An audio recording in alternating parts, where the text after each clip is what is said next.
a change maker who is committed to leaving a legacy, but not just any legacy, one that draws your heart and has had a seed in you since you were a little child.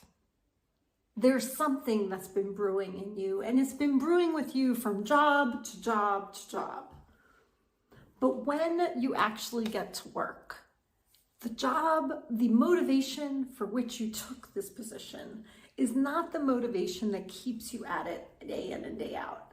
Actually, from day to day, you find yourself basically putting out fires. There's the payroll. There's the person who laid themselves off yesterday. There's this gap to fill, and the person who didn't show up for work, and that gap to fill, and this gap to fill, and that gap to fill. And it drives you nuts because this is not actually the reason you decided to take this position. I have worked with many leaders with this challenge. It's a challenge of the gap between the legacy you want to leave behind and the actual work. And at the end of the day, it leaves you feeling ridiculously dissatisfied. And you keep asking yourself the question, am I actually making the difference that I promised myself to make? Am I making the difference that I'm designed to make? Am I making the difference for who I want to be in this world? And am I leaving behind the legacy that I really want to leave behind? Is this the path that's going to take me there? Well, chances are if you're running around putting fires day in, day out, that you're never going to get the answer to that question. And chances are that I know what you've tried. You've tried working harder. And when you work harder, it actually gets worse. And so what happens if you keep going this way? Well, the fires are never going to end. Here's a secret. The system is designed to push against change. All those fires, I'm not going to say that there's one person who's putting them all in your way, but there's something about how the rules and the processes of the system work that just show up with more and more fires to put out for anyone who's trying to make a lasting change. I know what you want. What you want is to not necessarily have it done yesterday, because you know that the legacy you want to leave behind may take your whole lifetime to accomplish. And for some of you, you know it's also not accomplishable in your lifetime, but you are willing to devote your life to get just 1 inch closer. I'm Dr. Rita. I'm a social justice consultant and coach. And if this is you, listen in. I have a few tips for you. I know what you want. What you want is to leave a legacy behind that you're proud of. What you want is to be able to go to work every day, putting one foot in front of the other, feeling that the work is aligned with your heart and your values. I know that feeling. I've been there before, and I've worked there with people who have been there before.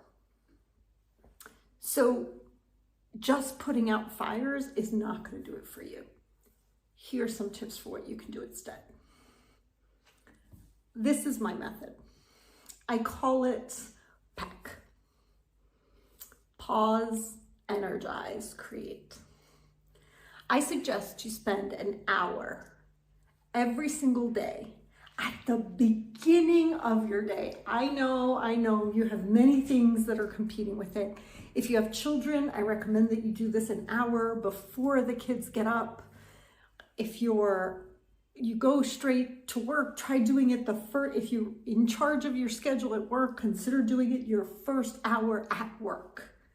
And I would argue you could do it on work time, because this is actually going to foster the work you do. In this first hour, I'd like you to take 15 minutes to just pause. Pause means it can be meditating, it could be journaling, It could be doing yoga, but it's a pause. It can be literally just breathing at your desk and getting some peace and quiet. Those 15 minutes are pause. Actually, let's say 20. Let's split it up in 3. 20 minutes, pause. The next 20 minutes are energize. Do something that just energizes you. It can be a walk. It can be going to the gym. For me, on some days, it's listening to YouTube videos that inspire me and make me feel alive. Abraham Hicks is one of them for me. It can also be listening to music that energizes you. Maybe there's a specific music that like helps your soul feel alive and free. Then hey, grab the music. You could do a dance party in your office if needed. But the second moment has to be something that energizes you. It makes you feel alive.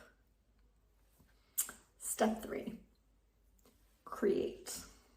After you spent 20 minutes pausing and 20 minutes energizing, I'd like you to spend the next 20 minutes creating either the first thing that comes to your mind when you put your pen to paper, or the idea that came in your mind while you were meditating or while you were energizing.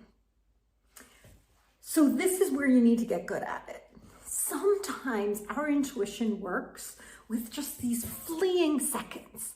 It's just like a flash of sunlight in the dark or a flash of joy in the midst of sadness. Like it's just like a second and you'll get like, oh, I wonder if I did that thing. Ooh, I wonder if I wrote a children's book. Ooh, I wonder if I wrote a journal. Ooh, I wonder if I put all my paintings together and created a journal from them. Ooh, I wonder if I designed a mug or a t-shirt line. Ooh, I wonder if I started thinking about a video that I could post on YouTube from what I learned from the conference yesterday. Ooh, I wonder if I could write an article about that conversation I had with my client that was really weird yesterday. Whatever you do, it doesn't matter. It doesn't matter which of these ideas you choose, just choose one and focus on it for 20 minutes. That's it. That's the beginning of your day. First 20 minutes, pause. Second 20 minutes, energize. Third 20 minutes, create. Do that every day for 2 weeks and watch your experience of work shift. It will bring a profound experience of energizing the creative you. See, creativity is what we have. It's what makes us alive. Creativity is what makes us closer to God. It's what allows us to create. When you start standing in your creativity, when you give yourself the time to pause and breathe and be alive. And when you do things that energize you, your whole energy around the work shifts. It shifts away from survival into creation. Give it a try. Let me know how that goes for you when you shift from survival to creation. I'm excited to hear how that goes. And consider dropping me a DM so we can have a conversation. I'd love to know more about what experience you have. Peck, pause, energize, create. And as I said, when I work with people that I coach, what I do is help them create disciplines like this on a daily basis so they can revive and energize their profound vision, their profound legacy they would want to leave behind and align the rest of their life to it. If this is you, I'd love to have a conversation. Drop me a DM and let's talk more. Good luck.